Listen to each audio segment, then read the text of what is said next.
All right, guys, welcome back. Super excited today. Idle Hour Podcast, episode number 5.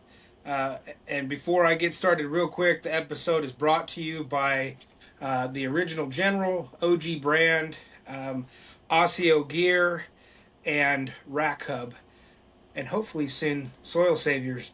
But I'm super excited today. I'm joined by UFC Hall of Famer Pat Miletich. And let me say that right too. The Wrestling Hall of Fame is, what's the name of that again? Oh, the Dan Gable National Wrestling Hall of Fame.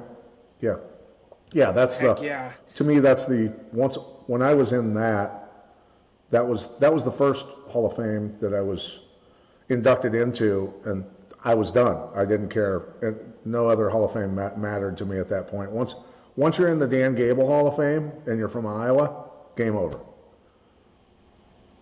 Amen. um, um, and so and where'd you wrestle in college? Well, I started wrestling in college, but my mother got sick with heart problems, so I went home. I left school, and to be honest with you, college wasn't for me. You know Sure. what I viewed. Nothing resonated with me in education, and now I know why. 40 years, whatever later, that the biology, everything that I never was interested in before, that I didn't resonate with in school, that's what I do now. That's what I pay attention to now is biology, organic chemistry, geology, all of those things that make human beings and nature powerful, I guess is the best Hmm. way to look at it. But I went home, took care of some bills. She had to stop working for quite some time due to heart problems, and so I was uh, pouring concrete during the day, bartending and bouncing at different clubs at night, and then also started training in martial arts because, I was still young and wanted to compete. I wanted to find something to compete in. So yeah, Sure. So that's an interesting, that's kind of where, if you're all right with this, that's where I'd like to start today is, you have a super interesting story of how you got started and what led you to the fighting world. Um, if you're open to it, just tell us a little bit about where that all started for you and how this began. yeah. No, I'd love to. My childhood was kind of plagued by respiratory illness and a lot of other things. I think basically what it comes down to is ag chemicals, black mold, a lot of other things that were going on with me as a kid that, the doctors obviously never figured out. And so by the time I hit age 20, right around 20, yeah, somewhere in there, because I've never really kept track of time. I never kept a diary or any of that stuff or kept track of dates. But more than anything, I had gotten good enough at martial arts and kickboxing that I wanted to turn pro. And so I thought to myself, well, because of my respiratory problems, if I turn pro, I might actually get sent to the hospital more than win. So I decided to do a lot of research. I loved collecting old books, anything that was 1800s, early 1900s stuff, and I would read them. I would actually read them, right? And so I couldn't read fiction. I had to read nonfiction, things that actually happened, or research. I had to know, right? So I did a lot of research, talked to a lot of homeopathic doctors, experts, kind of old world people, like people with the connection to the real knowledge, right? And decided I put together a natural protocol for my respiratory system, and lo and behold, 10 days later, I could breathe perfectly. And all of a sudden, I could run as fast as I wanted, as long as I wanted, and started doing things athletically that I never dreamed of. And of course, won a U.S. kickboxing title, and then went on to win the UFC world title due to that discovery. And when you change your life that dramatically, and I found that a lot of homeopathic doctors and people that are in the mindset that I'm in were people who had childhoods or lives plagued with illness that they had to solve themselves. And they realized that there were real solutions to literally everything. It just came down to doing the work, doing the research. And so that motivates you in life, that you want to proselytize or expel like the information to all those people out there. When I see sick children, I know that doesn't need to be. When I see chronic wasting disease in deer, I know that that doesn't need to be happening. And so that there are solutions for literally everything. It's just not the routes we're being told, right? Yeah. And so so that transition, when you said when you started to feel better, how long did that take, and what exactly did you do first in that transition where you went from feeling sick and having respiratory issues to where you felt completely clear of it? Well, at that time, I was spending time at the local boxing gym, which was one of the best boxing gyms in the world, actually. Pena's Boxing Club in downtown Davenport, Iowa. It was called the Davenport Boxing Club as well. Had many of the best boxers in the country in that gym right next door to Bettendorf, Iowa, where I grew up. I could spar with world-class boxers, really high-level boxers. I could spar about 3 to 4 rounds with them before I was just exhausted. And mind you, sparring with world-class boxers is a whole different level, Sure. of endurance and reaction and action time and things like that. So you've got to be prepared. Number one, to accept that you're going to get abused, you're going to get punished, and be ready for that. But also, you get exhausted very fast because of the level of movement you need to have. And so, being used to 3 to 4 rounds, after I started my own protocol with natural substances, I sparred with, some of the absolute best guys in the world, and I went 10 rounds straight. And I thought, this is incredible. And one of the guys that I sparred with said, dude, what's going on with you? And I said, I think I figured out my respiratory problems. And he goes, well, whatever it is, keep doing it because you're on fire right now. So a light bulb went off, and I went, okay, I can do this. I can hang with these boxers who are absolutely terrifying human beings, right? And my goal at the time was to get good enough at boxing that no kickboxer could hang with me, right? Because kickboxers are not as good at boxing as boxers generally. You're going to find some that are, and then as I got better at everything else for MMA, it was I want to be able to hang with the best black belts in the world in jiu-jitsu, just in jiu-jitsu, and then hang with Muay Thai fighters, and then hang with wrestlers, and I grew up wrestling, of course. Be good enough to hang with everybody, and then I could put all of those things together. My toolbox is then complete, and no matter who I fight, I'm going to be better in some areas than them, and I'm going to exploit them that way. And that's literally the path that I took to a world title, right? But you have to be in good enough shape, you have to be healthy enough to be able to focus on the technique, on what's going on, instead of breathing. My entire athletic life as a kid was suffering and struggling and breathing through a straw full of mucus. Sure. And when you're trying to operate at a high level with world-class people, well, you want to be breathing through a crystal clear PVC tube, which is what, after healing myself, that's what it felt like. So now everything changes. Now you're focused totally on technique. You're focused on acting and reacting and doing things that you're supposed to do at a high level. And that's how you become a world champ, literally. You have to be healthy enough to do it, right? And you literally figured it out to such an extent that then you carried that on and implemented that for other fighters, right? And Sure. built a whole team of incredible athletes. Yeah, yeah. And yeah, 95 televised athletes, 12 world champions in total, 2 team world titles in the IFL. And certainly, I still to this day, do work with athletes. I have a lot of people reach out and ask me what they need to do to raise their recovery, assist them with their endurance, things like that, whether it's a triathlete, whether it's a marathoner, an ultra runner, combat athletes, and certainly have consulted a lot with folks, high-level military folks that are dealing with some pretty extreme environments as well. So I'm so fascinated with this, man. I know we talked a little bit prior to this, and this whole side to like human and health and performance is just um I can't wait to take a little bit more of a dive into that, and yeah, you know kind of segueing here to tell us, I guess, the origin story and how we end up here today with soil saviors, and how this applies both to the human side and then to the land and soil, and where we're eventually going to go with this conversation. yeah, no, and the reality concept that After 40 years of research and observation and testing and speaking with a myriad and literally probably thousands of different people on, soil to human health and everything in between, whether it's a beehive, livestock, chickens, human beings, or, like I said, the soil and plants and growing food, things like that, that literally the earth is one organism.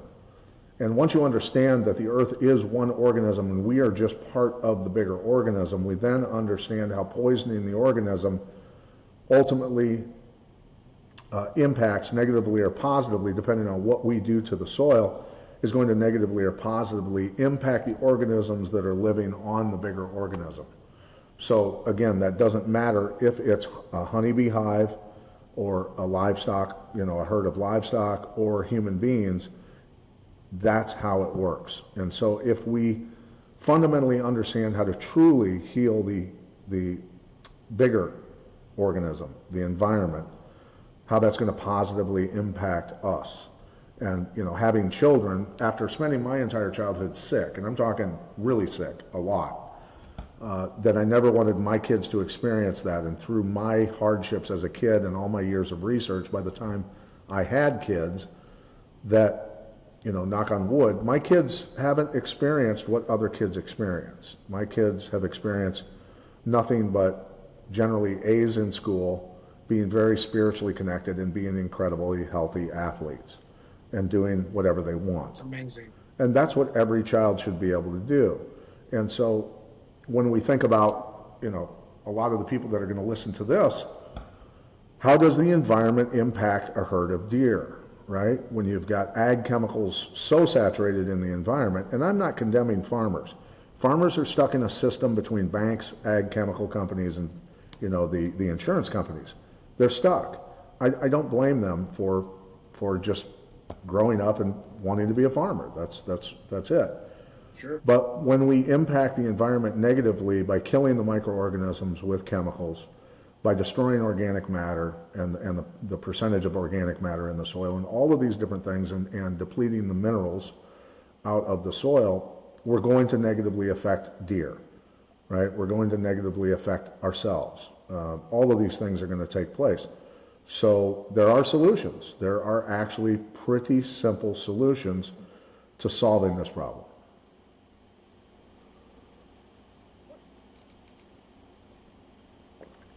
That's amazing. I don't know if sorry, I lost sound for just a second there, so don't mind me if I had a little lag. We can clean that up. Oh, okay.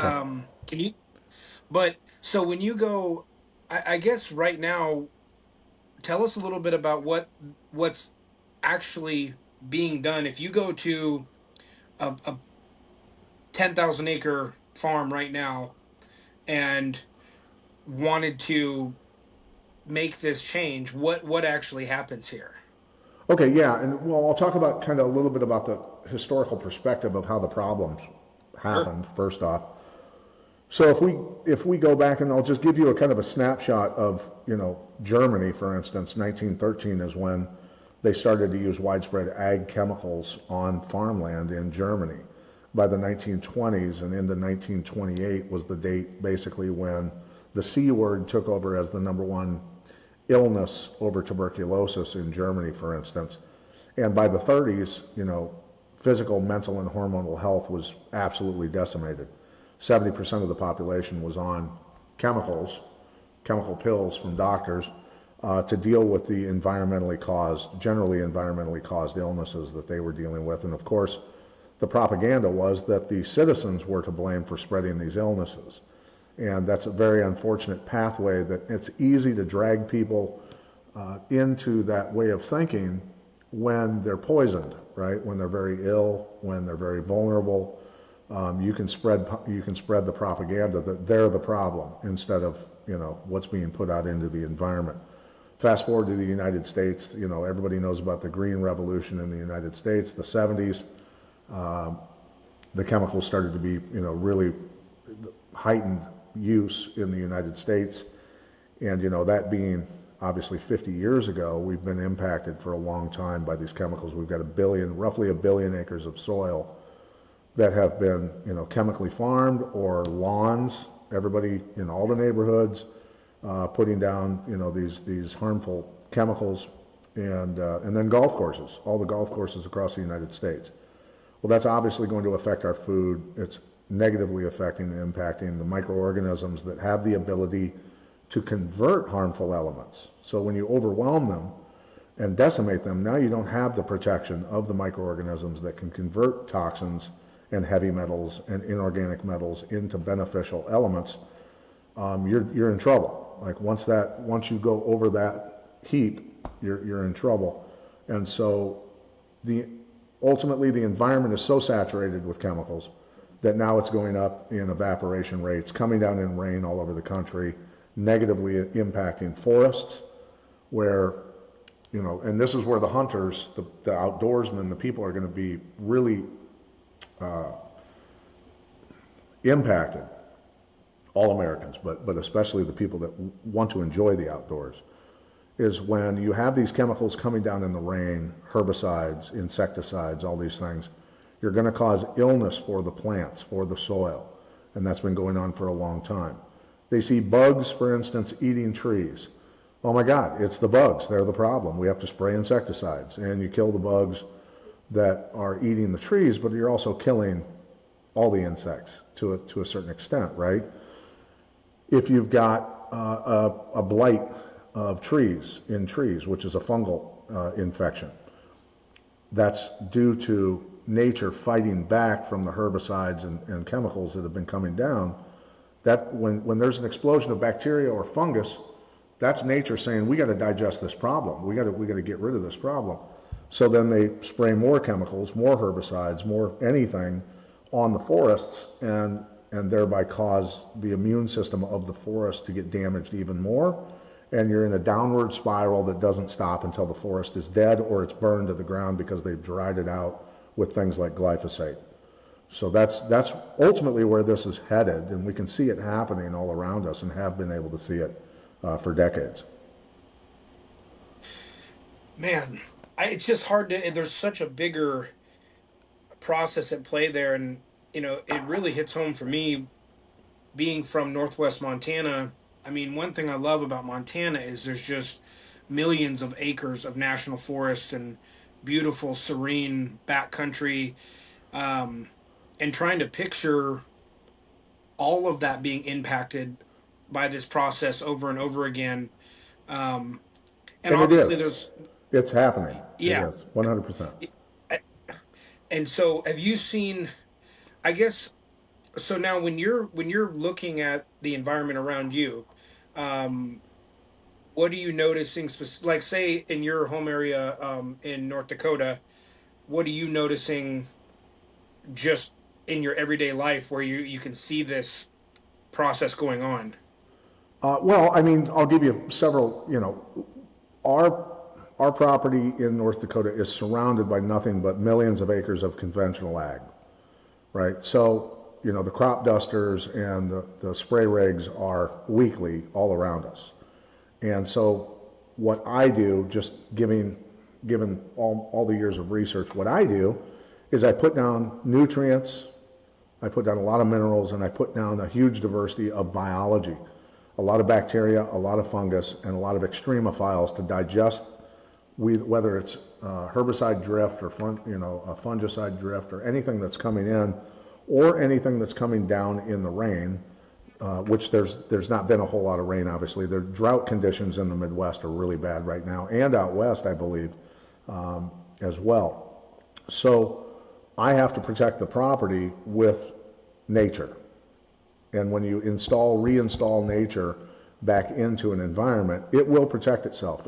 The biology, the bacteria, the fungus, and the extremophiles are right now working, and they're working constantly, going after the petrochemicals, any of the toxins that are coming down in the rain, any of the drift, any of that.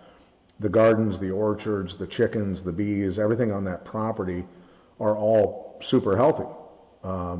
Everything grows like crazy because they're given what they need. Meanwhile, we're not affected by the drought because all the roots of everything that we grow are so much deeper that when you give something what it's supposed to have, the root systems are going to go very deep. They're drought resistant, they're illness resistant, all these different things. All the wildlife has come back. When you live in an industrially farmed, chemically toxic region, the wildlife is non-existent. But it all came back to where we are because animals pick up on the health, on the frequency of real minerals and real life and real energetic soil, right? So there's deer herds, there's all the salamanders, the frogs, massive flocks of birds. All these things are happening on our property, and there's no life anywhere else. Wow.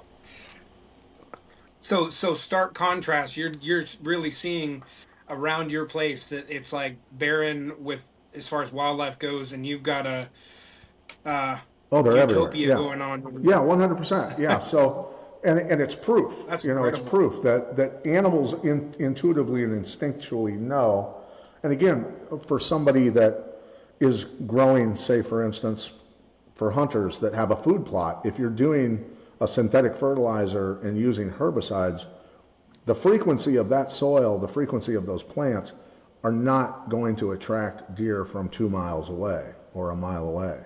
When you use real minerals and real biology, well, animals understand what real food is. They're going to show up, right? And that's why people have flocks of deer coming to food plots that are grown the right way,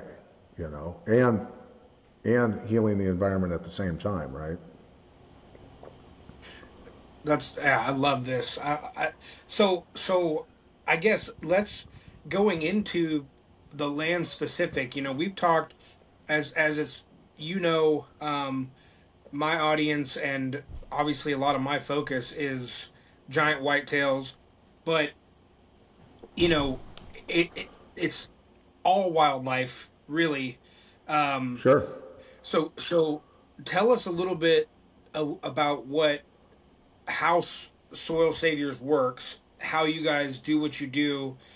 It blew me away the other day. You told me some of these environments are seeing dramatic changes in 30, 60, or 90 days that have been completely, filled with toxins, everything else. Yeah. I'd No. love to hear a little bit more about that because that seems incredibly fast. Yeah, and there's been tests done on forever chemicals, tests done on heavy metals, tests done even on radiation contamination in soil, severe levels of radiation contamination, acidity, all these things that there's not a single element or even a synthetic chemical that's been created by mankind that can't be dealt with biology, right? So even before we were here, there were always heavy metals. Say, for instance, a stream or a creek or a river erodes down to a vein of lead, for instance. And there's going to be massive problems from that, right? And that's just natural. Or arsenic or cyanide or any of these things that naturally existed in the environment before we got here and decided to dig them up and spread them, all over the place. That there's a microorganism that will deal with mercury, or a diversity of microorganisms and mycelium that will deal with mercury itself, either bond it with carbon to make it less harmful, or sequester it inside of their bodies to protect against that. That's what they do. That's how why nature created them. Cyanide, arsenic. If you look at heavy arsenic in that form will cause massive detriment to the environment and to human health. When it's bonded with carbon and in a colloid form, there's a lot of studies out there, and people can look this up if they think that I'm not telling them the truth, that arsenic in forms that have been altered by biology have proven effective. The headline will say, certain forms of arsenic proven effective in the fight against cancer, right? So when nature Really? interacts with geology and there is organic chemistry that takes place between the two, well, that's by nature's design. It's so intelligent, in fact, that they don't teach it in universities a lot of times, right? And so it's important for people to understand that there's always biology to solve the environmental problem. So if you put together combinations of them and put them in your soil, you're going to bring back vitality back to your soil, right? Gosh. So, um, treat me like a kindergartner here, as if you're explaining it. That when you actually go to like a new piece of property, what does it look like? Will you guys show up with a piece of equipment and distribute?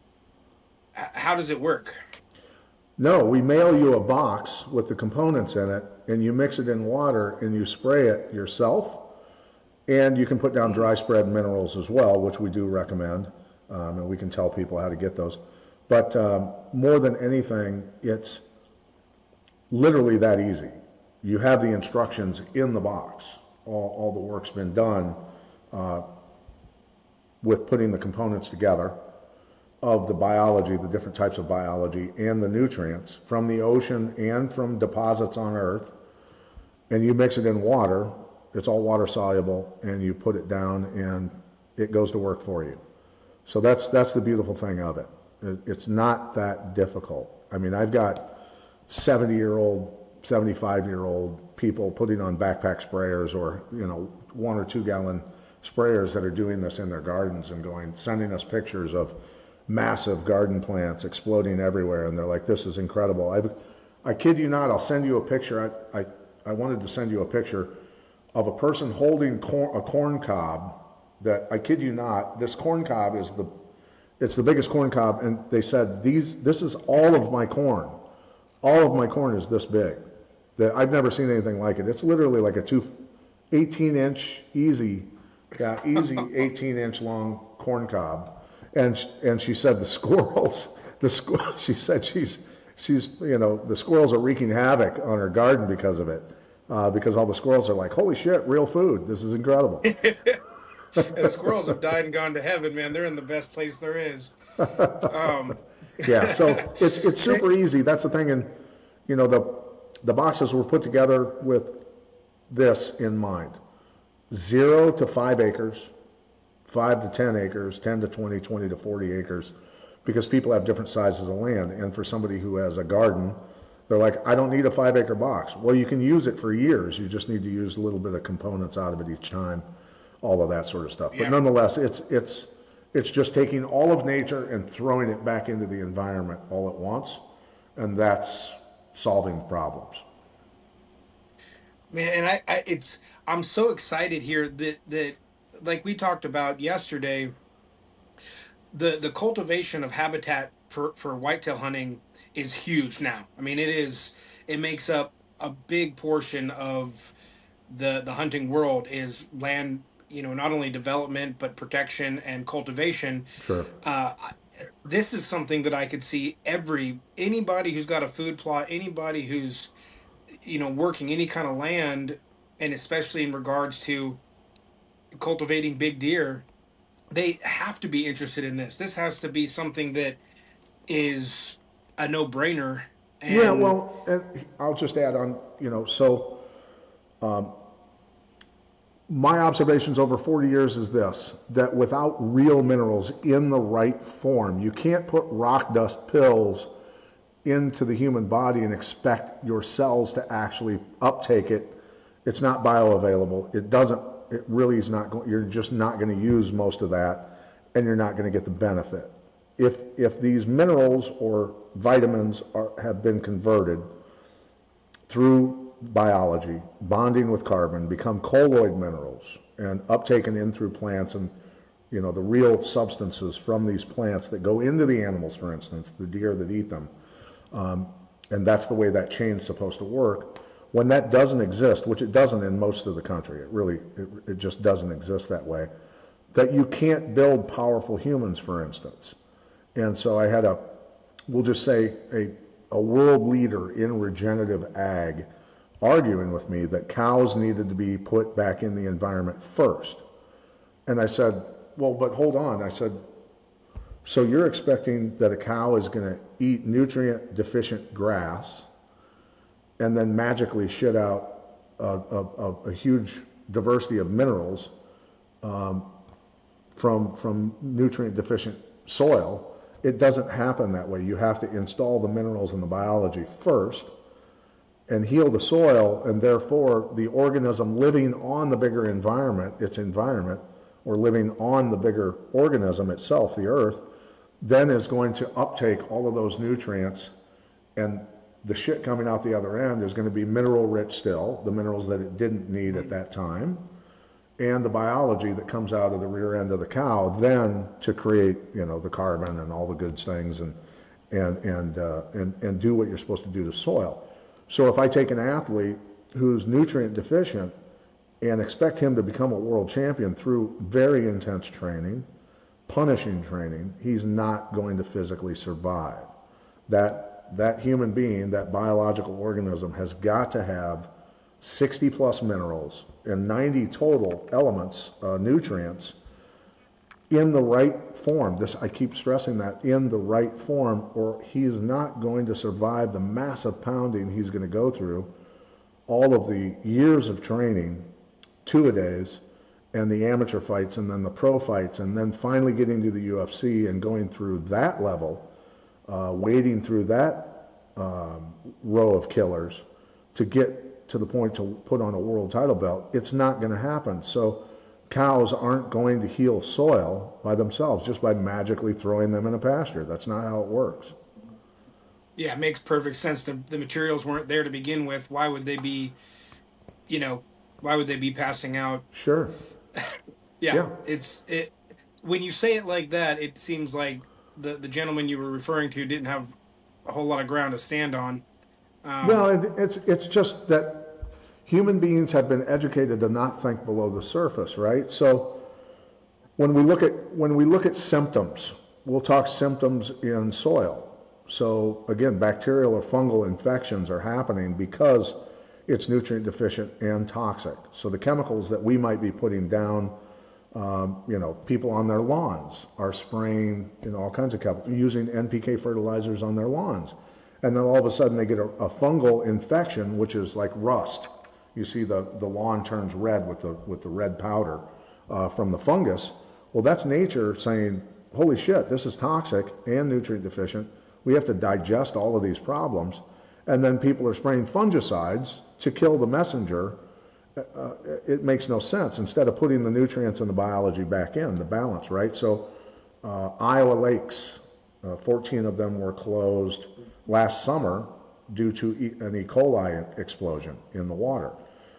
So they program you with germ theory insanity and say, the E. coli is going to make you sick. Well, yeah, the E. coli is going to probably make you sick because you're nutrient deficient and toxic as well. And when you swim in the water, it's going to get into you and it's going to spread and try to digest you because nature does not forgive sick, weak organisms. And generally Americans are in that state, right?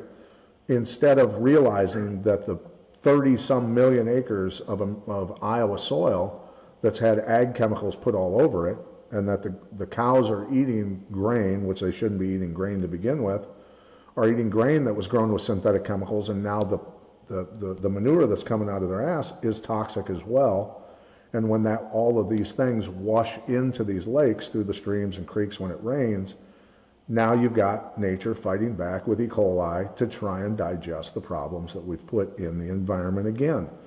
And so when you get an infection, or I get an infection, and we decide to go to the doctor, and he writes us a prescription for an antibiotic, anti-life, we're going to try to control the population's, the infection, they call it, of the bacteria or the fungal, whatever. That's not how it works. We have to put the diversity back in to control. And there's bacteriophiles, extremophiles called bacteriophiles, that control the populations of bacteria to begin with. That's their job, right? So it's the pro-life of everything instead of the anti-life that actually solves the problems, right? Man, and so with the going to the human side for a second, how is it a vitamin form or how is it administered there? We have colloid minerals, we have electrolyte minerals from unique ocean sources, far away, far away from the Western world, um, that are very clean, no heavy metals, anything like that. So we need electrolyte minerals because we are electric beings, right? We conduct electricity. That's what, when they do a EKG on your heart, that's an electrical impulse. We are electrical beings. So we have to have true electrolytes, real minerals from the ocean, and then also colloid minerals, which are some of the best electrolytes in the world as well, in the right form, and then diversity of biology, probiotics, soil-borne probiotics that should exist everywhere in our environment that would come from our food and our water, which don't because of disinfecting everything.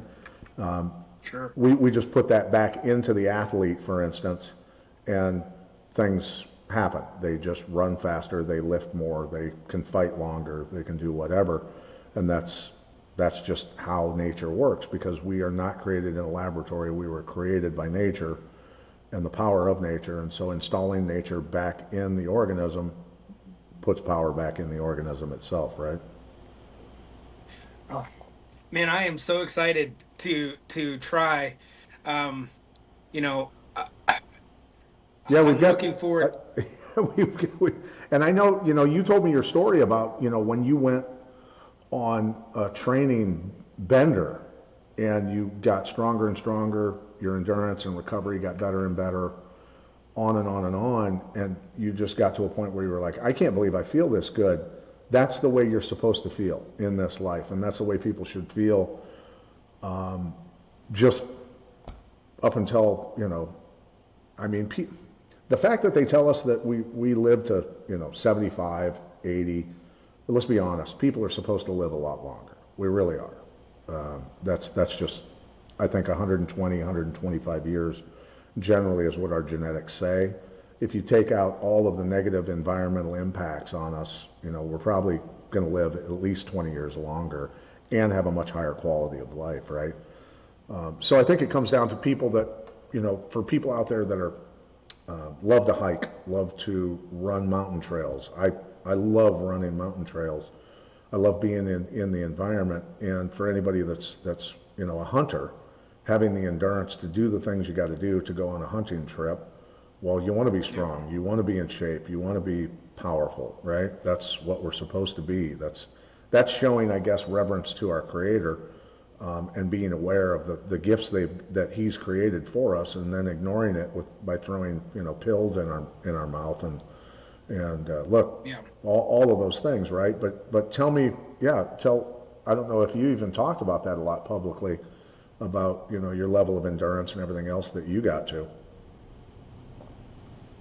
Well, I mean, I think I was shocked, like I told you when I started, just a big life change. But I'm 5'10", weighed about 245 pounds when I started, and I thought, I'd never put all the pieces together, right? The I've trained hard, as I told you, I played football and basketball in college.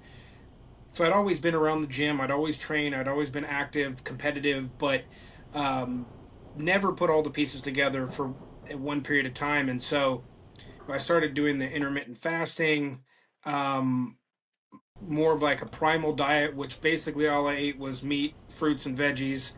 Um, and you know, leaned on my healthy fats. So I was using like whole butter and um, avocado oil and stuff for cooking.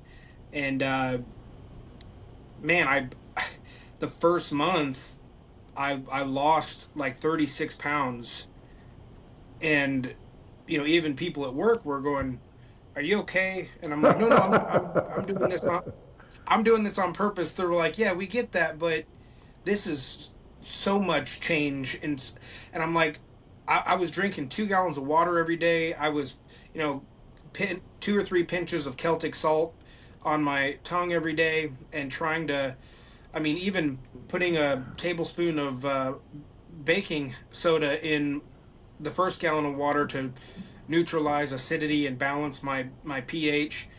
And I guess kind of going all the way to what you had just brought up, it was one of those things where I'm like, okay, I feel so good. I'm gonna start adding a second workout.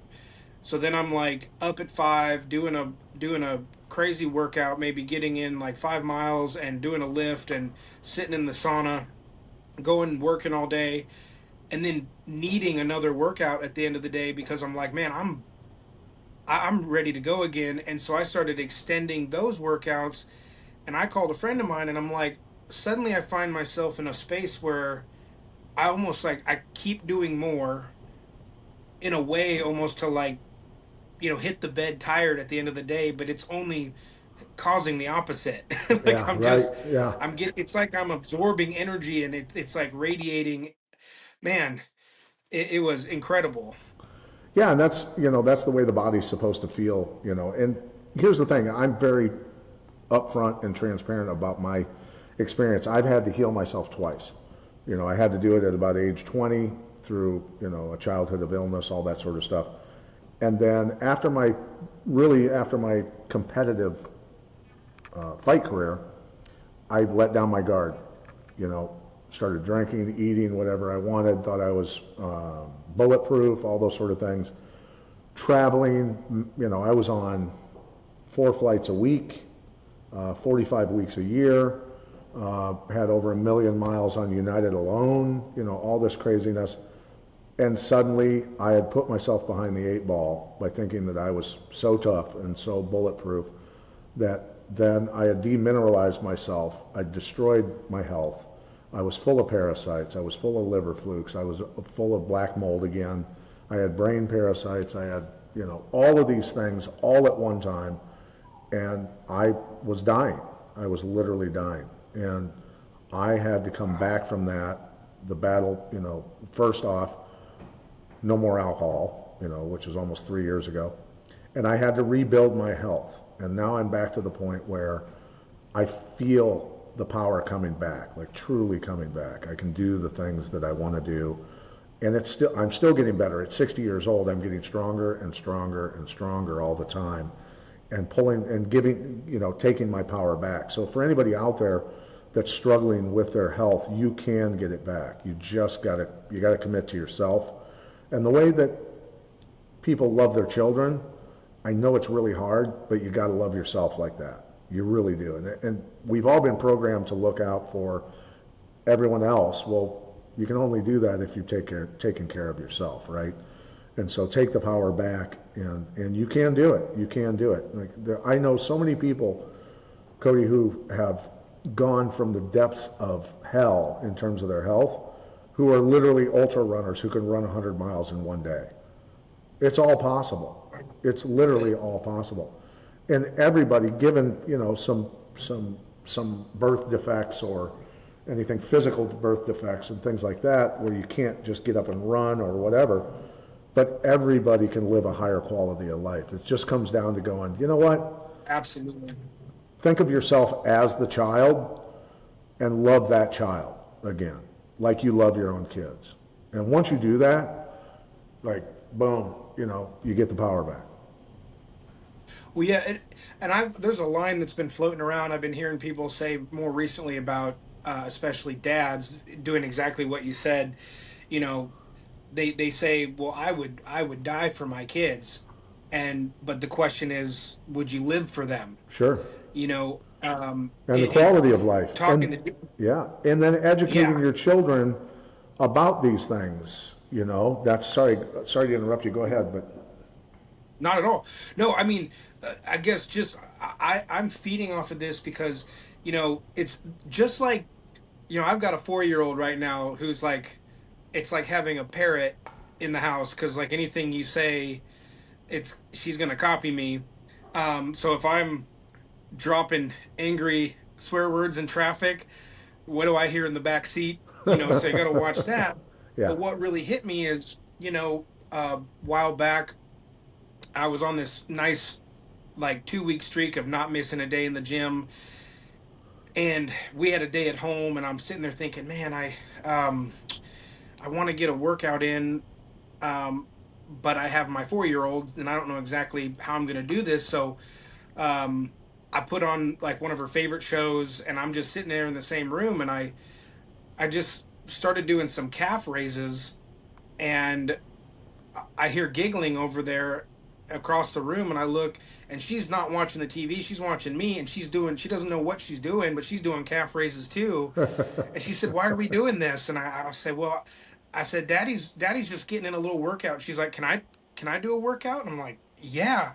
But what was so impactful to me was I didn't even know that she was sitting there. I didn't realize that you know your kids are paying attention, but they will absorb this stuff on a much deeper level than just what you tell them. Hmm. And when you talk about, you know, I want to get as close to radiant health as I possibly can.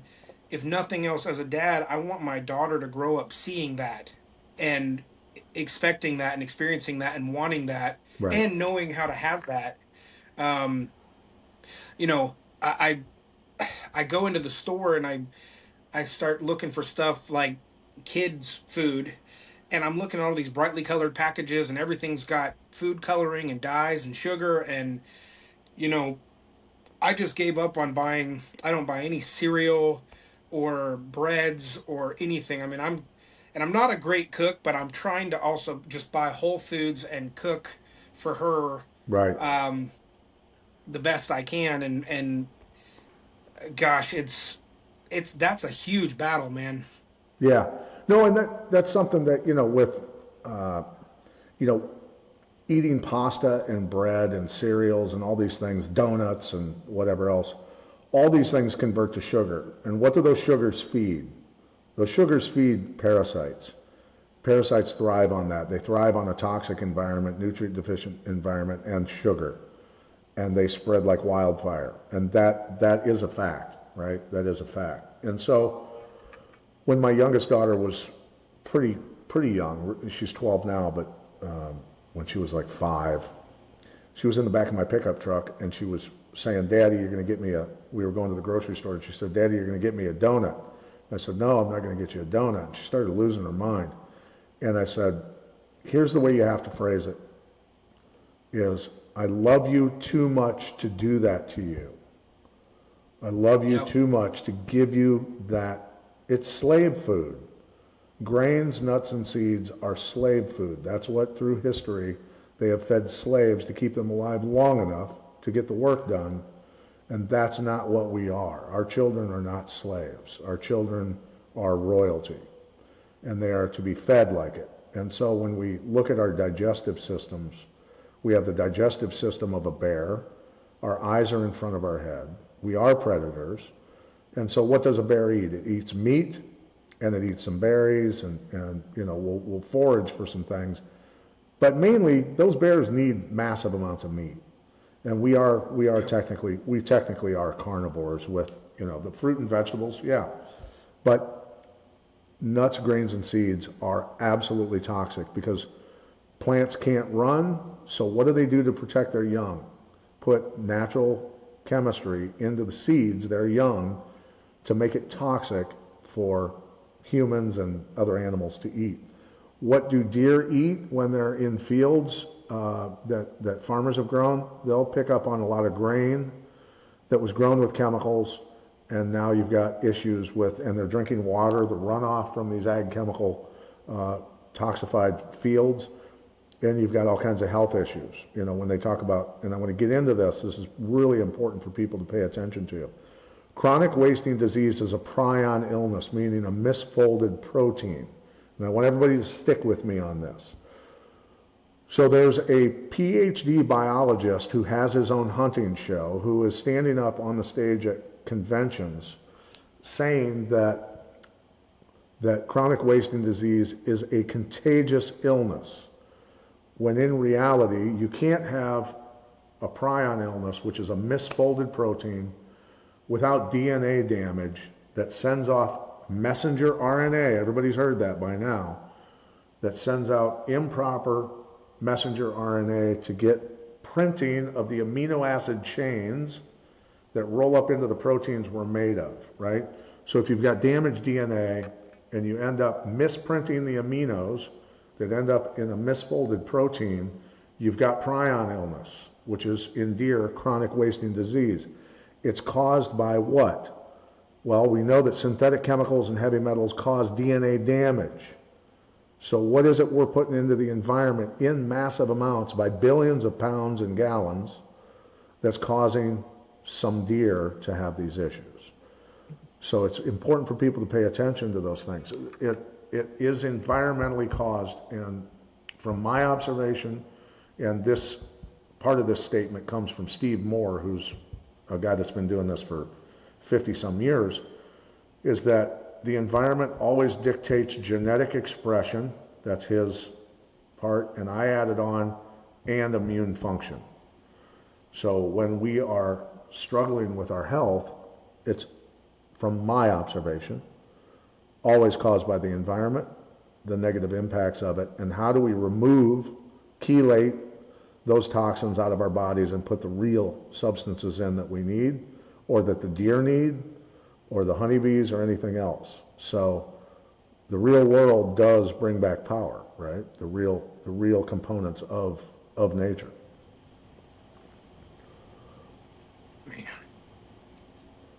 So for the hunting crowd out there, I want you to understand, when somebody stands on stage and tells you that chronic wasting disease, which is a prion illness, when they say it's contagious, I want you to laugh at them. I want you to make sure that you laugh at them, and because it's absolute insanity that people are actually pushing this narrative.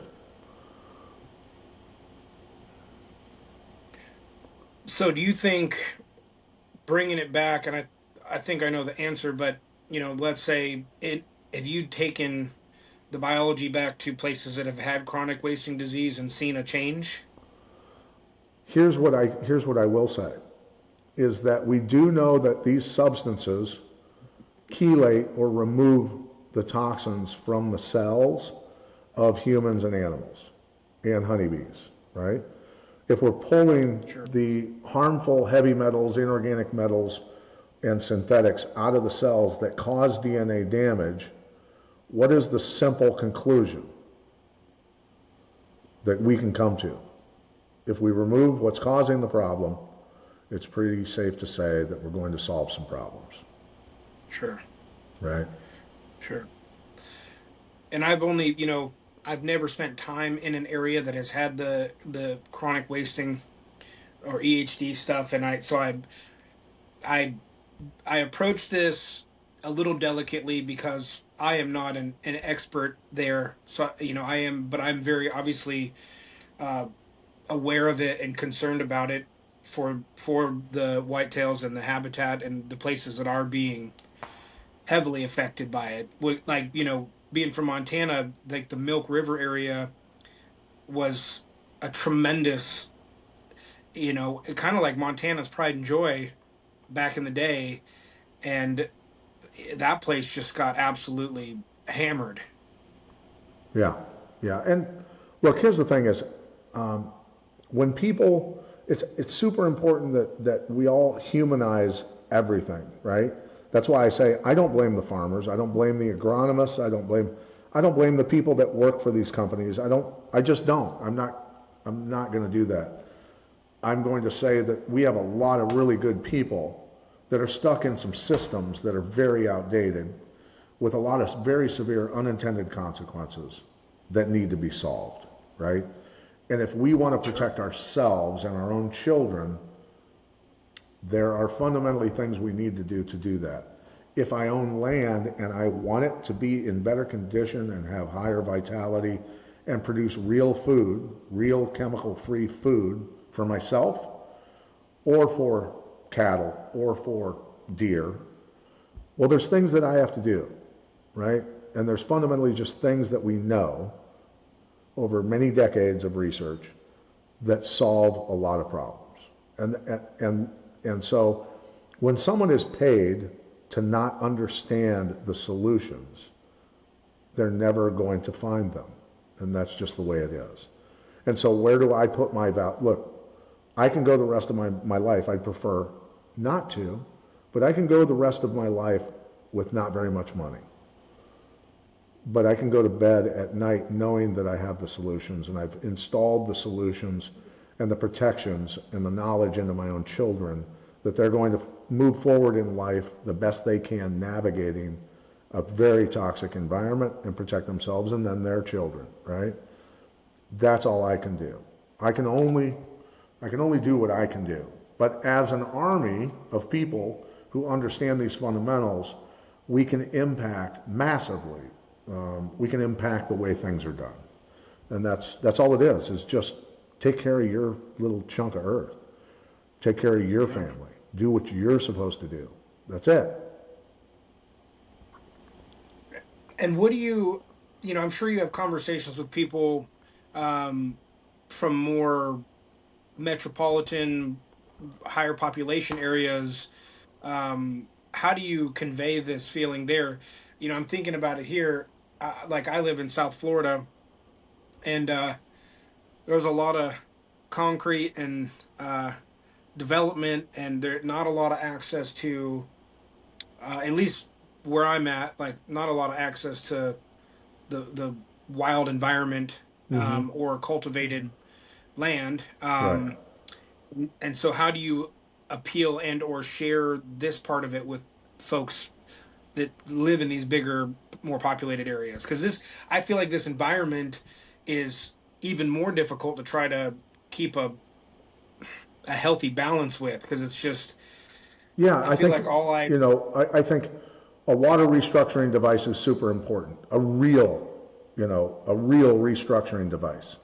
That's super important. What is in the water that you're drinking? So, for instance, in Florida, where I'm at right now, I know that they're literally spraying almost every body of water for weeds, right? Water hyacinth, they call an invasive species, for instance. They're spraying for mosquitoes in the water, which are insecticides. There's different mechanisms of action that cause weeds to die, nutrient uptake and other things that do translate into human beings that block your nutrient uptake. And if I don't have nutrients, well, things start to go wrong, right? If I'm not able to uptake and absorb even the lack of minerals that exist, but if I could pull them in, I'm going to very likely get somewhat better, at least a better quality of life in some way, shape, or form. But the lack of nutrients in the environment and blocking them at the same time with herbicides, for instance, or insecticides, causing all kinds of, look, these are chemicals that are designed to kill things. What do you think they're going to do to you when you drink the water? Just thank your lucky stars that we're a little more durable than a mosquito, right?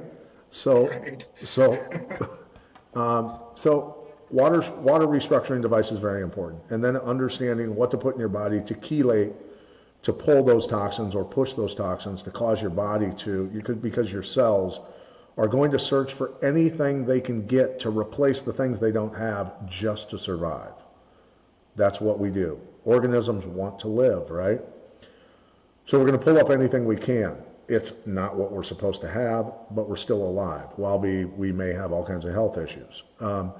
So put things into your body that that chelate these toxins out of your body and replace with what your cells have been screaming for.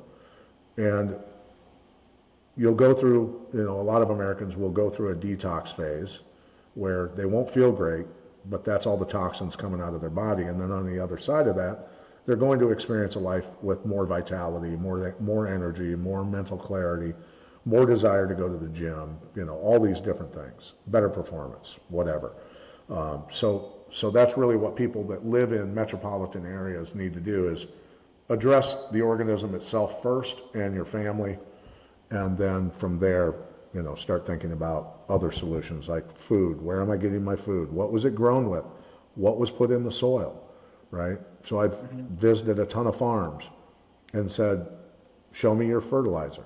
Show me what you're using to grow your food with. And depending on what they've got in their barn, it's going to tell me whether I want to go anywhere near that food or not. Sure.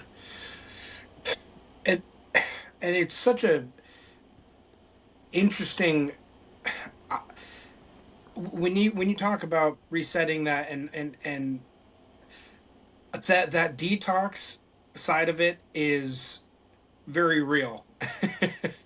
um Anytime you make a big change, even for the healthy, like I've done this so many times where I, start a new program or whatever. In the first few weeks, it's just like, gosh, why do I feel worse every day? I'm doing, positive things, but I can't stress that enough. I'm glad you brought that up because we talked about like you can make that health change and that physical change.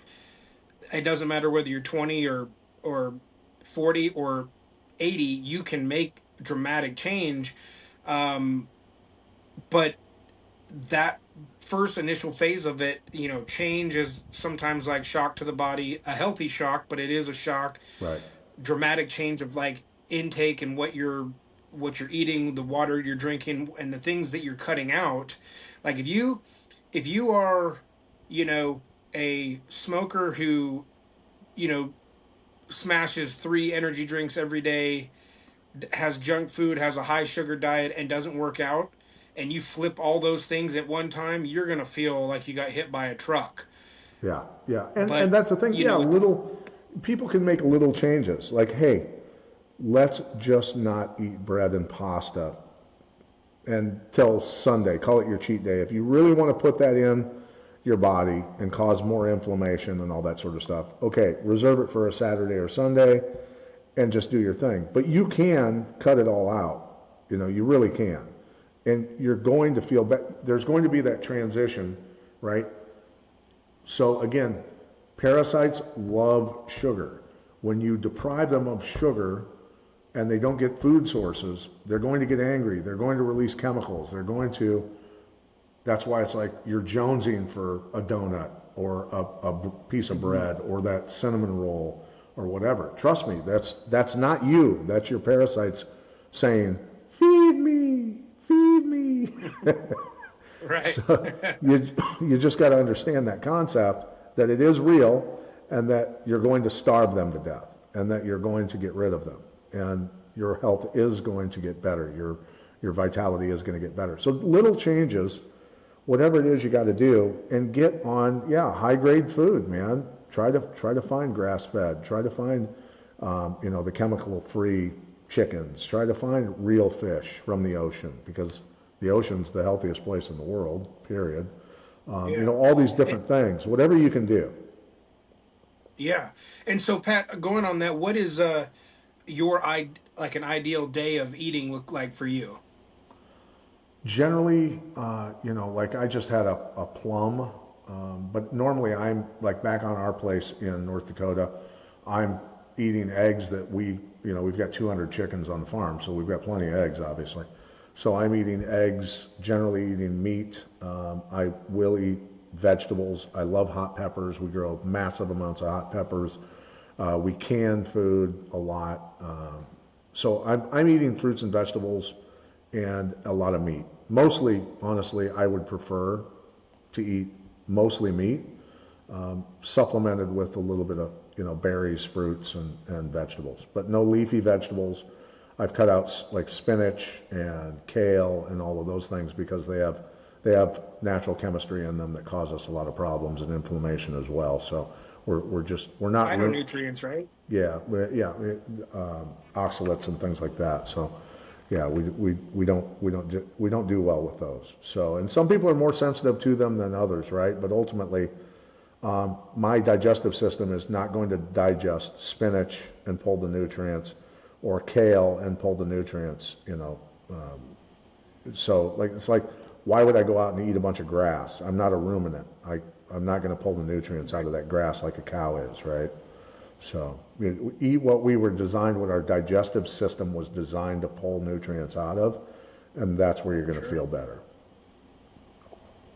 And then as far as like liquids, I'm assuming a lot of water, and you're definitely probably getting your electrolytes from sources that, as you discussed. Yeah, What I is your mean that's going to be the salt of the gods that we have, and then also and look, if you've got pink Himalayan salt, it's decent. Yeah, it's got a lot of minerals in it, a lot of electrolytes, and where we've been educated for so many years and decades that salt causes high blood pressure. Well, the table salt causes causes you to get dehydrated. It causes all kinds of problems because it's not real salt. real mineral-rich, diverse salt those are the true electrolytes, and then as well the colloid minerals, from the fulvic humic acids, those deposits around the world, and that's, I guess, something I should explain. So fulvic acid, or humates in general in agriculture, are sediment layers of decomposed, plant matter, animal matter, things like that. But all the nutrients basically of plant matter that's decomposed for thousands and millions of years, whether it's a dead seafloor bed, a coal deposit, or in peat bogs, for instance. And so the quality and the form that those are in, a fossilized version, of course, can be spread on soil and then put down the microorganisms to digest it, to convert those nutrients into bioavailable nutrients for plants. But I don't want to put that in a capsule and feed it to myself or my kids. It's not bioavailable, right? So the bioavailable forms, which are extremely water soluble as well, are the ones that come from the peat bog deposits that are above the fossilized layer, roughly the 60,000-year-old sediment layer, where over 1,000 different types of plants that have grown in that area have decomposed for that many thousands of years, and it's very highly concentrated colloid carbon bonded minerals that your body will uptake quickly, right? And generally we've seen some pretty good responses from athletes, to say the least, and from people just in terms of overall vitality and want to enjoy life. They enjoy life that way. I mean, man, I'm so excited to. We talked about I'm gonna get on a every day with your products, and I'm I'm excited, man. I don't think I've been this excited to try a new, and forgive me if this is not exactly how you say it, a new supplement, um how you refer to it, because it's, to me it feels like I'm selling it short, but I'm really excited to uh try it out and see that noticeable difference. Yeah, and I think you're going to, and for anybody out there that wants, for their food plots and things like that, that's the Soil Saviors obviously works really well for that. We've seen people with amazing food plots that don't have to use herbicides. The weeds go away generally on their own for the most part, all those sort of things. That's the way nature's supposed to work. Remember, like a symptom of weeds growing everywhere, if we go and test the soil and we determine what on the list of 60 to 70 some minerals we're looking for, all the zeros that are missing in the soil, then if we go out and we collect all the different types of weeds, or what we call medicinal herbs, and we test those for what minerals are in those, what nutrients are in those, antioxidant properties, vitamins, all these different things, we can literally show where the weeds that are growing are pulling all the needed elements that are missing in the soil out of the atmosphere. So they'll pull some, like they talk about tap roots of dandelions going really deep to pull calcium. Great. The vast majority of, and this proves what I'm talking about, everything that's missing in the soil but exists in the weeds, where did it come from? It had to come from the atmosphere. So the weeds are pulling it out of the atmosphere so that when they die and decompose, they put the missing elements back in the soil to heal the soil. That's nature. That's nature's remedy for healing soil, right? Well, I don't have 100 years to wait around for the weeds to grow, or 20 years, or whatever it's going to take for that soil for it to be fixed by nature. I need to, boom, throw down the minerals that are missing from what we expect to be there, and then throw down the biology, and then the weed pressure goes away because they're like, hey man, I don't need to be here because the soil has what it needs. Yeah. Right? You got guys that'll watch this be like, I need this to be ready by, say, September. It'll be ready. It'll be ready. And the thing is people can go to my Soil Savior 1 at Soil Savior 1 Instagram and search through that grid, or my Pat Miletich Instagram, and there's a video of me standing in a food plot with one of the best hunters in like the Minnesota, North Dakota area, and he has no weeds in his turnips, and he's like, dude, this is wild. I didn't use any herbicides or anything. I can't guarantee that you're not going to have any weeds. I'm not going to do that. But I'm going to say these fundamental principles are what solve problems. That's all. You know, Yeah. the cause. What's the cause? Why are the weeds growing? The nutrient deficient soil needs the weeds to fix it. That's the symptom, right? Don't kill the symptom. Go to the cause. Put the minerals down. Yeah. If you could share so uh, there's some pretty big projects coming up, places, and what you're able to share. I don't know what parts of it are private, but um, are there any big projects on land that you're working on now with Soil Saviors that you're excited about? Well, I mean, there's a ton of stuff going on all over the country, really. You know, to be honest with you, and we have been lucky enough to have people who are really highly qualified soil experts, environmental experts, who have tested. You know, the guy in California, gentleman in California. I won't mention his name just because I didn't ask him if I could, but you know, he owned a landscaping company for 40 years. It's one of the biggest landscaping companies in California. Has served as a consultant for environmental issues in California for, you know, at least a couple decades.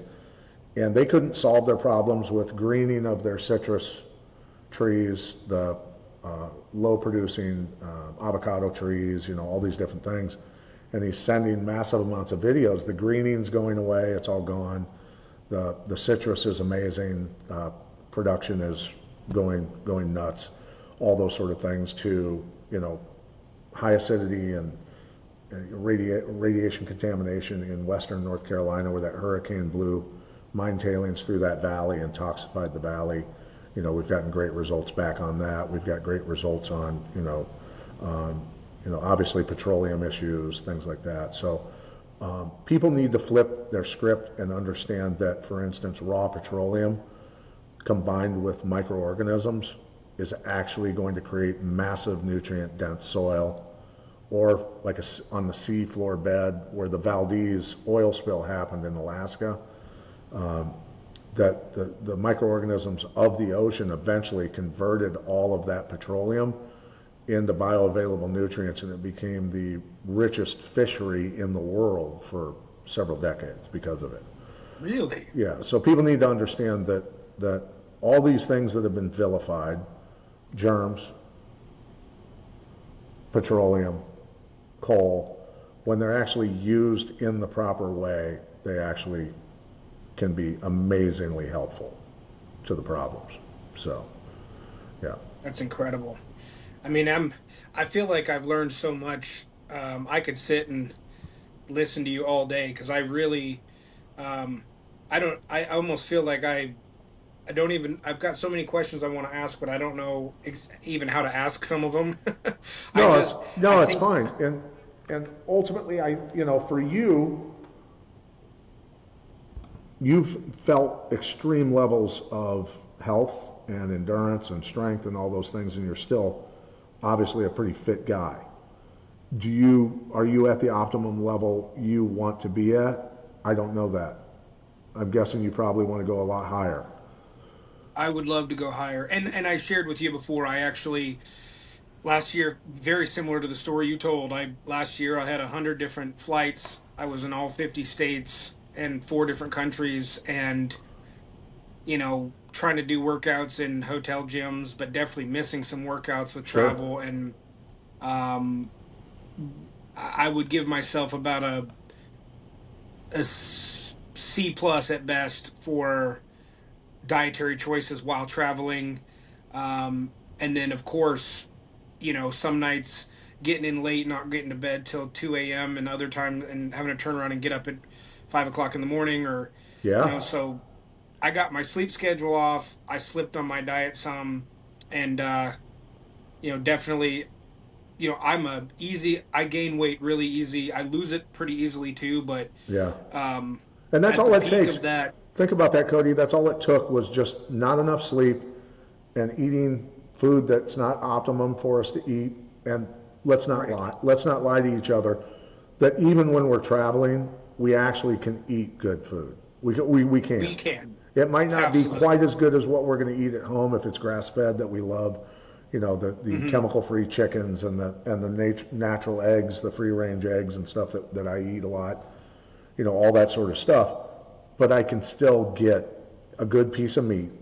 I can still get a salad. I can still eat, and not eat, Sure. straight garbage and a plate full of pasta and just turn myself into a big toxic, um, you know, giant pile of, inflammation that's just going to cause me problems. Right. When you do, you get to that point where it's like, now I don't travel as much as I used to, but the holding myself accountable, I'm sitting there going, well, okay, eh, you want what you want to get to that optimal place of like the most radiant health that you can be at, but the travel's not going to stop. So it's like I'm looking myself in the mirror going, look, just no excuses. We gotta. I like to do intermittent fasting, and I'm like, I'd love to choose a lot of my travel days to do my fasting. Mm-hmm. Um, I like that, and you know, that's more of a. I don't know where you stand on fasting in general, but Well, I um, fasted. I fasted my whole life cutting weight for wrestling. sure, Yeah, so, yeah, that's why wrestlers end up heavy after they get done with wrestling. A lot of the wrestling coaches are overweight because they were so successful wrestling and they cut weight their whole life, and then all of a sudden the reins are taken off, and you can eat whatever you want, and they go nuts, right? And yeah, it never ends well. It just doesn't end well. So no, but intermittent fasting is, yeah, it's good. Here's the thing though, when people fast or do, these longer fast, 3 day, 5 day, 7 day stuff, and drink just water with lemon in it or whatever, your cells are going to dump, but they're also dumping, a lot of the things that they've been using just to survive. And then when you come off sure, the fast and you start to eat and drink other things again and all this other stuff, now your cells are going to pull up more toxins because they're starving even more now. So people will literally detox themselves straight into the grave. So if you're going to detox by putting really high grade nutrients, minerals, and things like that in your water. And then when you're at least drinking what your cells are getting what they need, and they're not screaming for whatever they're going to pull up, after you're off the fast. So you're going to get the benefits. You're going to chelate toxins even more and uptake all the high grade nutrients even more. And then when you come out the other side of the sure, fast, you're actually better off than you were because when we talk biblically, for instance, the um, you know, Jesus's sidekicks said, "Lord, uh, we can't get rid of these demons. These ones are tough demons." And he goes, "Yeah, those are special demons." He goes, "Those take a special amount of prayer and fasting to get rid of them." What were they actually? Were they parasites? What was going on back then? But there weren't massive amounts of synthetic chemicals in the environment back then. So you weren't going to, after your fast, you weren't going to pull up toxins and everything else. Where today, sure. America is just one giant toxic chemical dump. You're going to pull those things back up when you're done, right? So it's super important to understand that. It is, and balancing that too with one problem I really ran into. Um, you know, I was when I cut all that weight and I was feeling really good. I did run into um the balance of training with fasting because basically like at least 2 or 3 days a week I was fasting the whole 24 hours. But every single day I would that even the days I was eating, I was having like a meal window from like 4 to 8 p.m. Yeah. And but I'm sitting there going, okay, I went out and did like a cardio where I walked and ran in the heat in Florida here, where I got 8 9 miles in. Then I went and lifted for 2 hours, and then I went and played basketball for an hour. And I'm sitting there going, okay, it's like I'm demanding my body to be like this incredible vehicle, but I'm not even giving it enough Right. fuel to run. The exact, that's, Um, yep, that is exactly how you demineralize your body and run into massive, Yeah. massive problems. Standing on the gas pedal constantly without anything going into the gas tank is eventually, you run into real problems. And that's certainly what I experienced, as I barely made it two winters, 3 winters ago. I barely made it through the winter. Like I could barely walk across the farm to one of the outbuildings to go check Really. on, doing whatever I was doing. I mean, I was that demineralized, that sick, and I had to go, okay, it's time to focus, like really focus, dial in, and remineralize my body and do this the right way. I know I can do it because I've done it before. Uh, and so that's what I did, and here I am. And that, like that 90-degree angle, that sharp change, and you just, how was the first you know 2 to 4 weeks for you when you made that dramatic change? Well, at first it was putting together a protocol that came from a couple different people, including myself, of things that I knew were going to push the parasites out and eliminate the parasites. I did it. I would never recommend anyone do it the way I did it. I did, 2 to 3 times the dose of, colloidal silver, colloidal copper, and I won't mention some of the other stuff just because, there's so much controversy. But I can tell you that the number of parasites that came out of me into the toilet were astronomical. Liver flukes and all kinds of other stuff that came out of me, and then Really? the brain and nervous system parasites. All my anxiety and depression basically dissipated thanks to Doc Will Spencer, who is, an amazing guy, and then Steve in New Mexico, Dr. Robert Scott Bell, and then myself. So it was a combo of all the things that we've put together over time, put together on me, and I did 2 to 3 times the dosage because I'm like, I'm not playing around. And I did it in such a severe way that most people would call an ambulance. I'll just tell you that, because when the black mold was in my jaw, it was in my blood. It was so severely grown into the tissue of my bronchial tubes, all of that. That when the war took place and the black mold was being killed, that my lower jaw hurt so severely, my bronchial tubes. It's impossible to explain the pain, and I've been through a lot of painful shit in my life. And then my arms, the throbbing pain that was in those from the blood, attacking the black mold in my blood.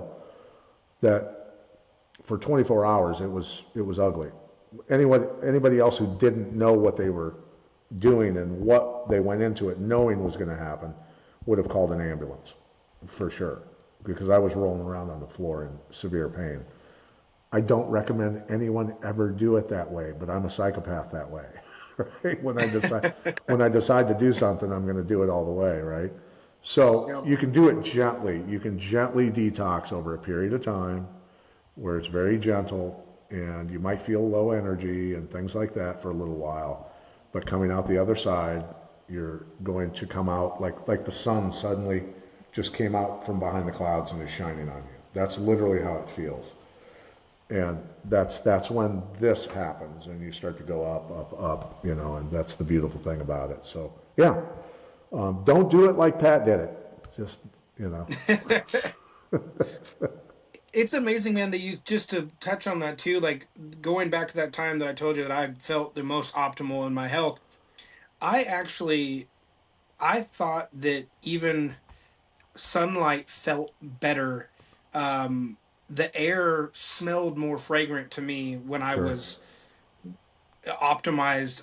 Of course, sleep was, it was like someone plugged me into a battery and I was like absorbing energy right out of the room. right, That's how I felt, truly like recharged, and that I had recovered while I slept. And I had the most vivid, incredible dreams.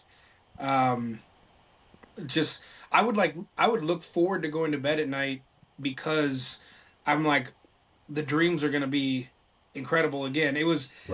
I just I called up multiple of my friends and I said, this is something you have to experience, this kind of health and feeling some point in your life. Food tasted better. Yeah. Well, But I, you know, was eating. when you experience things like that, like we have, you evangelize them because you want that for the people you care about, right? And Mhm. there's a lot of people out there that won't take that last step. I think more and more people now are. Like intelligent people out there everywhere are going, there's serious problems with the environment. How do I solve this? And then they are searching, they're scanning the environment for those solutions. And that's why we're here. We're here. That's why you do what you do is you're solving people's problems. They're scanning the environment for solutions. And when you get that opportunity to talk to somebody who really they want a better life, better existence, whatever it is they do for a living, doesn't matter. They're going to experience it if they, again, focus on themselves for the rest of their lives so that they can be of better service to others, right? Yeah, man. And another thing that I love that you said is like you can make small changes too. Like Mm-hmm. it Yeah, doesn't have to be. You don't have to solve the whole scenario on day one, right. but taking that action. Something that's always stuck with me. Several years ago, a good friend of mine, um, you know, he had had a long term issue with drinking. Mm-hmm. Um, and he was in the liquor business. He owned a liquor store in the past, was a bourbon guy. Um, and you know, it had become this thing. He had sold his business and transitioned into another industry, but you know, it was like a put some bourbon in the coffee in the morning, Sure. you know, slide a little bit in at lunchtime at work and like go home and have dinner and have a few. So I used to back then, this was when I was in my optimal stage. I used to carry my gallon of water in every day when I'd come to work. And one day he finally goes, do you really drink all that water? I said, usually I drink 2 gallons of water every day. That's my goal. So I try to get through this first gallon before lunchtime. And I actually try to get through my two before about 4:30 or 5 p.m. because I don't want to be up all night peeing. And I like to finish getting my liquids that I need prior. Right. um, and so he goes, I could never do that. And I said, just try this one time because we had a discussion about the drinking and stuff too. I said, just do this with me this week. And he fought me a little bit on it, but sure enough, he agreed. So day one, he comes in with his gallon and he paces with me and he's, you know, he's complaining at first. He's like, man, I've had to run and pee 6 times already and it's, you know, 9 o'clock. But he does this the whole week and all of a sudden his complexion changes. He already looks like he's like losing weight. And all of a sudden he goes, man, I can't believe how much better I feel just from doing this gallon of water challenge. It makes me want to like add layers to this. So um he goes 2 weeks of doing this with me. Then we had a discussion. I got him on basically like a carnivore diet. And you know, and in week two, I said, well, why don't you consider taking a 30-minute walk each morning before you come to work? And so he started getting up at about 5 o'clock in the morning and just going for a walk in his neighborhood. He lived in this kind of small, beautiful neighborhood, you know. And next thing you know, he's walking a mile to 2 miles every morning, drinking a gallon of water every day. And he decided he felt so good that after like 20 years, he would like try to quit drinking. He went cold turkey that week and had like 2 weeks of cold sweats, like sweating through his pajamas every night. But he went cold turkey from that week, and it's been 3 years now. He never touched another drink. Beautiful. His wife started seeing how healthy he was looking and feeling, and she started going and doing the walks in the morning with him. And Beautiful. so she ended up losing a bunch of weight and then changing her diet. I mean, it was this like evolution that all started with, hey, let's drink a gallon of water each day.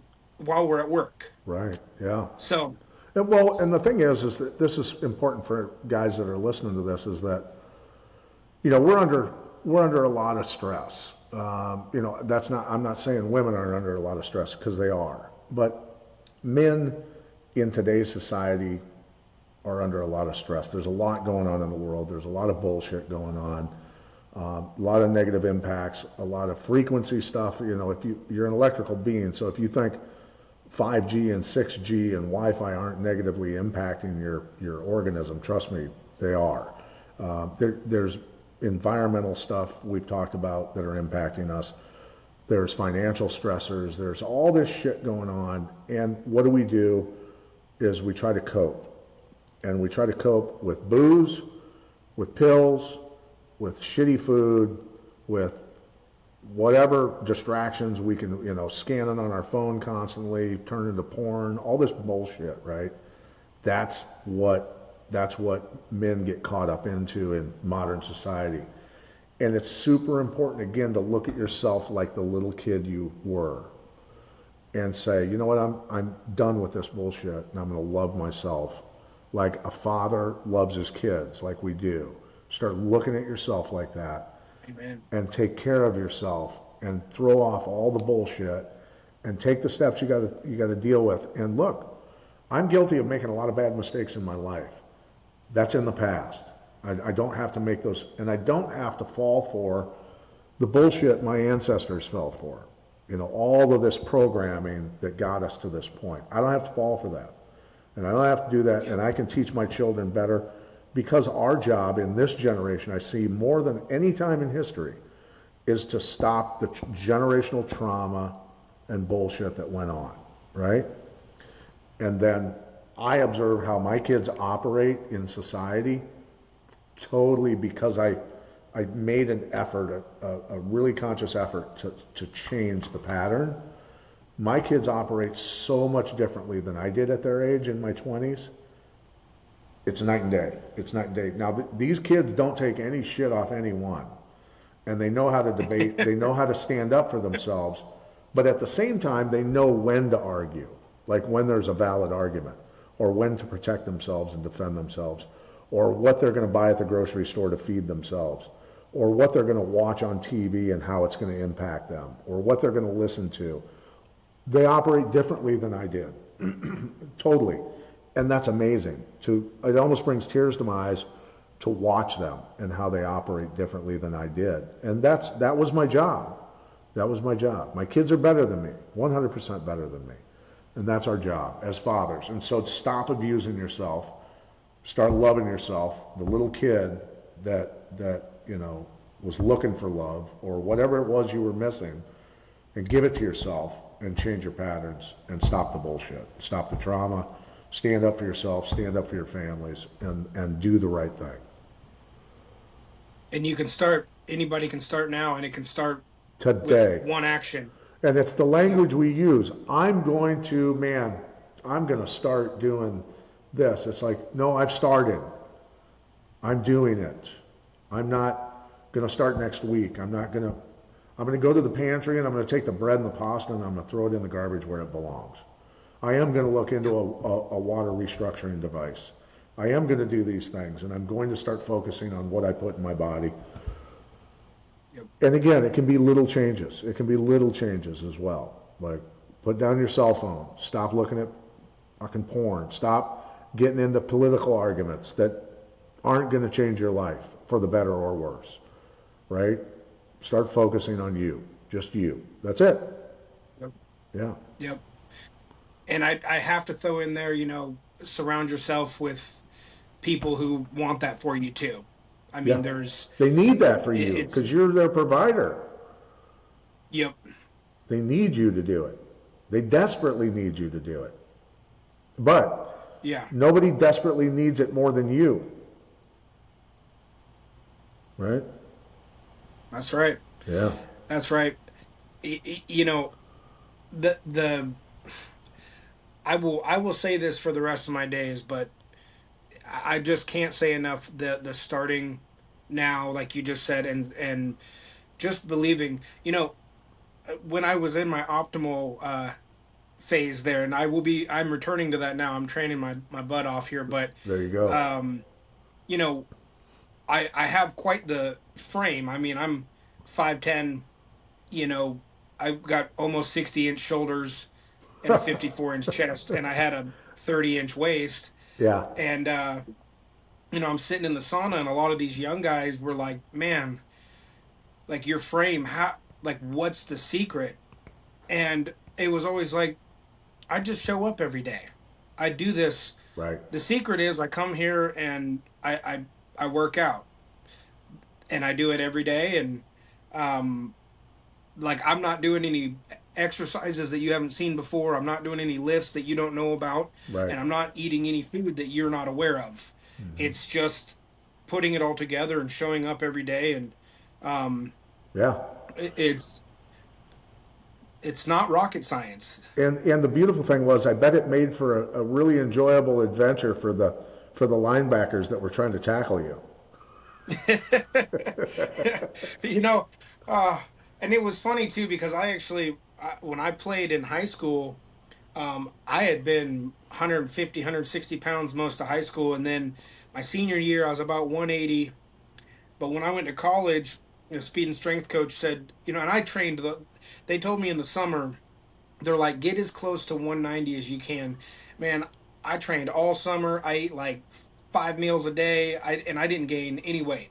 And so I show up in camp at 180 in the fall, and my speed and strength coach at the time said, "Hey, we're gonna get you as close to 220 this year as we can." And I'm like, "There's no way."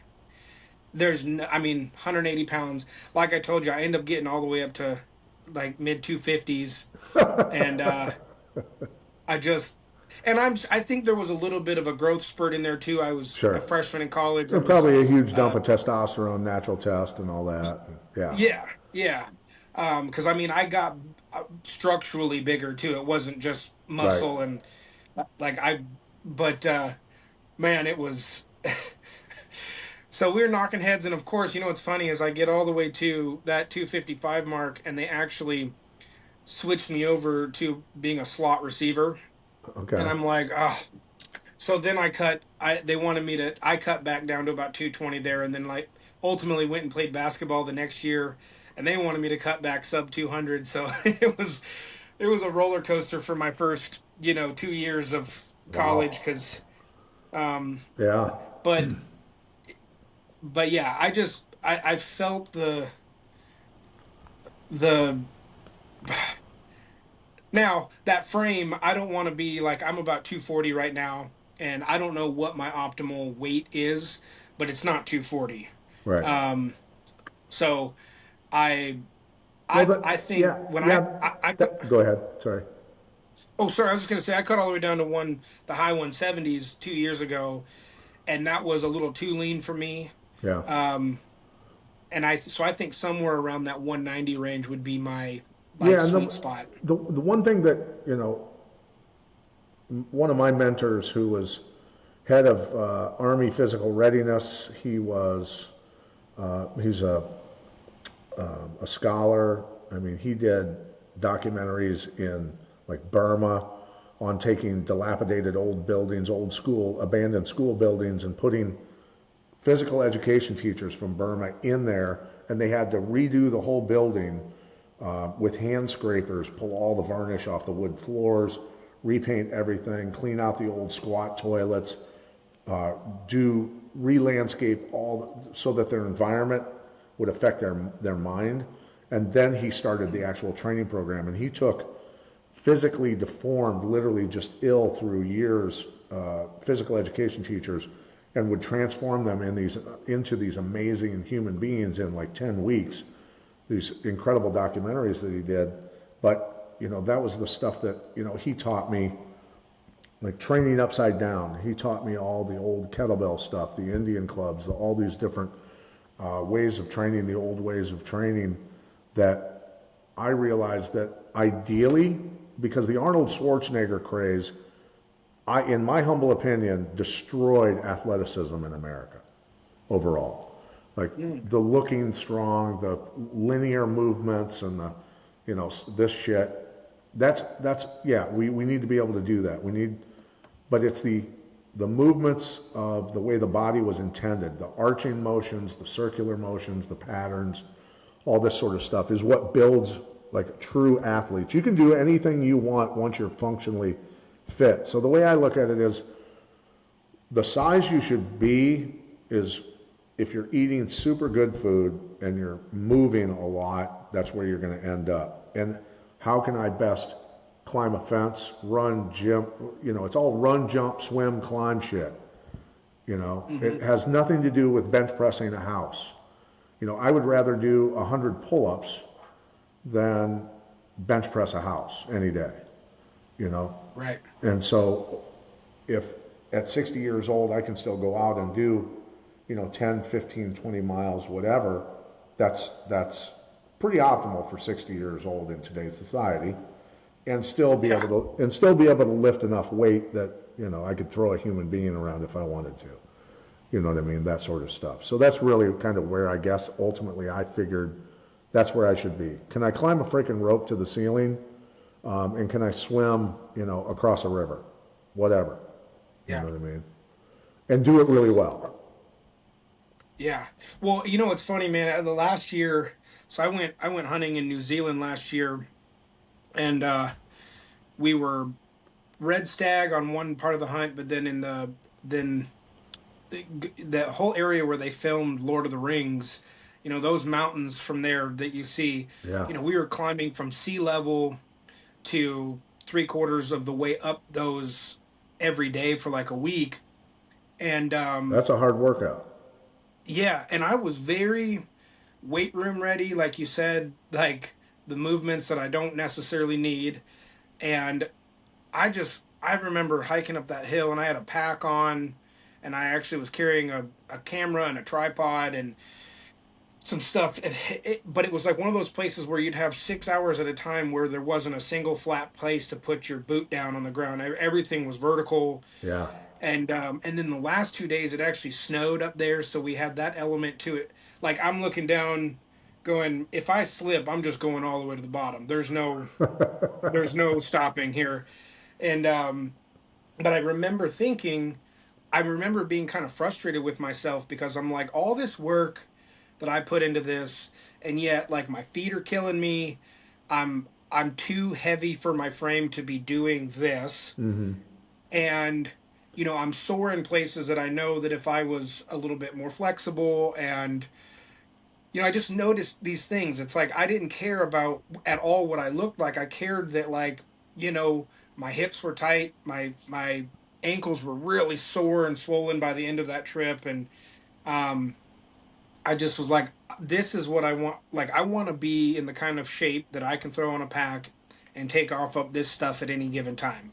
Yeah. And whatever that means structurally for me, like that's what my goal is. Yeah. Yeah. No, and I mean, watching, 70-some-year-old people run 100 miles in a day, watching women that don't look fit at all run 100 miles in a day with a smile on their face. Watching, dude, I watched, he's probably 75.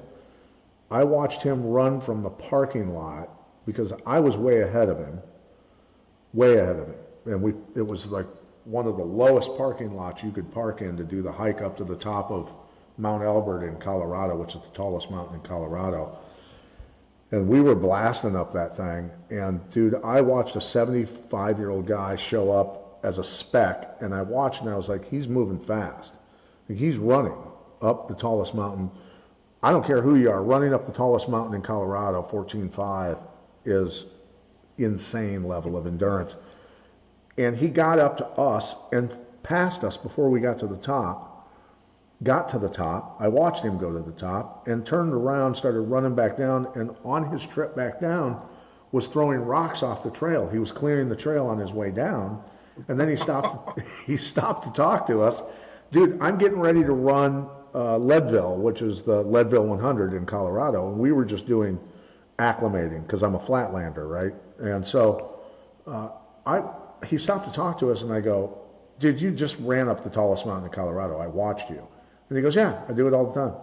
And I go, do you run ultras? And he goes, no, no. He goes, I just enjoy this. That's what I've done, you know. And the guy was, like I said, in his 70s, and he was muscular, he was lean, he was like just a machine, and you could just see it. Like the guy's, he's just built himself for it because that's the way he enjoyed it. But yeah, to watch him do that was, it was incredible. And you know, all kinds of human beings like that, like a Tim Sylvia that was, and he knows that I say this publicly about him, heavyweight world champion in the UFC, two-time heavyweight champ. He was the most uncoordinated, flat-footed, knock-kneed, 6'8", 365-pound guy that I'd ever seen. The other fighters, the experienced fighters, would come in my office and go, dude, you got to get rid of this kid. This kid's terrible. And I go, he doesn't quit. He won't quit. Why would I tell him to go away if he won't quit? And he ends up winning the world title, loses all the weight, gets in shape, goes out, wins a world title, decimates people, and turns into one of the greatest heavyweights in history. Trust me, if Tim Sylvia can win a UFC heavyweight title, you or anybody out there can do anything you want to do. You can become anything you want to become. I love it. And that is the ultimate truth. Um, and I think there's the one aspect to like younger generations too. It's very easy to try to point out all the reasons why you can't, because people are in a different way. Like the world is fast and people are so sped up and people are so busy. Um, it, to really make the change, you almost have to just know that like it's going to go against the grain of everything that you feel at first. You get all those studies they've done where people are like, well, I have two kids, a job, um, I'm on the go all the time, I'm short on sleep, there's no way I can go to the gym. And then they go check and they've watched like 8 hours of Netflix that week. So it's like, Sure. okay, you make time for what you prioritize, and um, Right.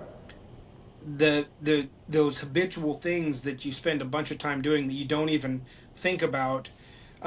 Like that was a big thing, man, when because I used to be a moderate drinker before I got to that optimal state, and I quit drinking through that whole time. And the first thing that I just from cutting out drinking alcohol, I was like, I don't know what to do with all the time that I have all of a sudden. It's like, because let's say you're a drinker and you're going to drink to the point of having some kind of buzz or something. If you have your first one at 5 o'clock and you find yourself up at midnight watching a show or whatever and you've been drinking, that's 7 hours. That's almost a whole nother work day that normally would have consumed that time. And Yeah. so I mean, I was like, what do I do with all this extra time of I'm sleeping better, so I have better energy, I have no distractions. Right. And like I started reading more. I read my Bible cover to cover in that year as well, which was a goal of mine. And um but that's what, when you cut the bad habits, like you're giving yourself, the world slows down, and you have more time. It's not like you're creating actual more time in the day. We all have all the time there is, but it's crazy that a lot of our distractions are self-imposed, is what I'm Sure. getting at. Sure. You know, 100%. Yeah. um, social media. That like I'm very prevalent on there. But I told a friend of mine a while back that um, I decided one day that I can either be a consumer or a producer, Hmm. but I can't be both. Right. And so I like to create content, to put out information, to make podcasts, to do this stuff. But like people will find this hard to believe, but there are days where I'll put out 50 pieces of content between all platforms, and I'll spend less than like an hour and a half total on social media at all with putting out 50 pieces of content, because Right. I don't do anything else. Hmm. And I don't want to mindlessly just absorb random stuff. Right. I want to be deliberate and focus. And when I started focusing on that, it turned social media into a very powerful tool and a networking opportunity constantly, and a career opportunity and in advancement. And so it's like, I don't want to sit there and absorb political stuff. I don't want to watch, people stealing from Target, Right. or cops arresting people that are arguing with them. Like, I don't want to absorb all of that. Um, Yeah. No. Yeah. and it's a barrier, but it's like, the last thing I'll say about creating good habits is, it's crazy that about 90% of the time it's what you don't do that's more important than what you do. Very true. Very true. Yeah. And I guess ultimately for me, being on the road so much, especially when I was doing broadcasting every week for 45 weeks a year, all that sort of stuff, I spent a lot of my time when I was doing an old podcast for many years, where we were kind of warning about the things that were coming and the things that were manifesting that are happening now, right?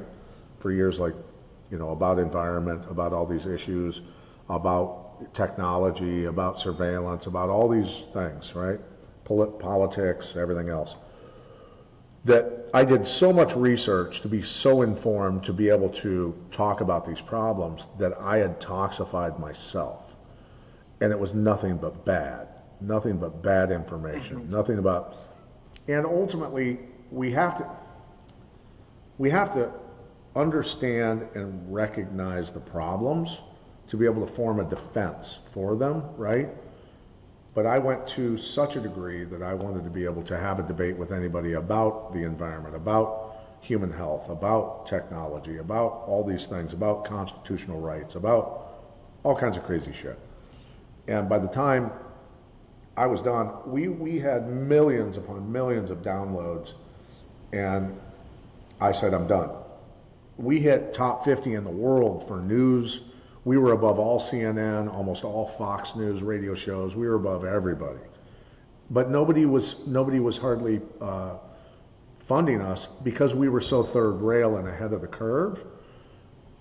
But it negatively impacted myself. So I said, I'm done. We're top 50 in the world. Great. I don't care. I'm going away. I'm going to focus on solutions. That's all I'm going to focus on. And that's what helped change my perspective in my life. So yeah, all about solutions, brother. It sure is, man. Well, Pat, I could talk to you all day, and one thing that's for sure is we're gonna have to do this again. I'd love to have you back on anytime you want to come back. But I honestly, I know we're early in our journey here, but this is the most enjoyable conversation that I've had, and really just, I appreciate what you're doing. I appreciate the mission you're on. And I'm thankful to have gotten to meet you recently and get to have these conversations and to learn from you. And anything that we can do over on our camp here to be, beneficial to you guys and your journey too. You know, I will absolutely do that. I'm looking forward to it. No, and that's the thing is, you and I and anybody else that wants to jump on this train with what we're doing is it's about being there and being the protectors for the environment, for the animals, for the children, because they can't protect themselves. They're going to rely on us to protect them, period. With the knowledge, with the research, and with the solutions, the real solutions that are going to solve these problems that are going on in the United States, at least, and world overall. That's our job as protectors, as warriors, as alphas, right? So let's make sure we do that. Amen. Well, thanks again, Pat. And everybody, if you have any questions for Pat, we'll put his socials in the bio here. You'll have an opportunity to follow him. We're also going to put the link to Soil Saviors if you want to learn more. We are very invested in learning more, so you'll definitely be hearing more from us about Soil Saviors and Pat and what his partner are doing over there. But until next time, thank you guys for listening. Thank you, Pat, for joining, and we'll see you next time.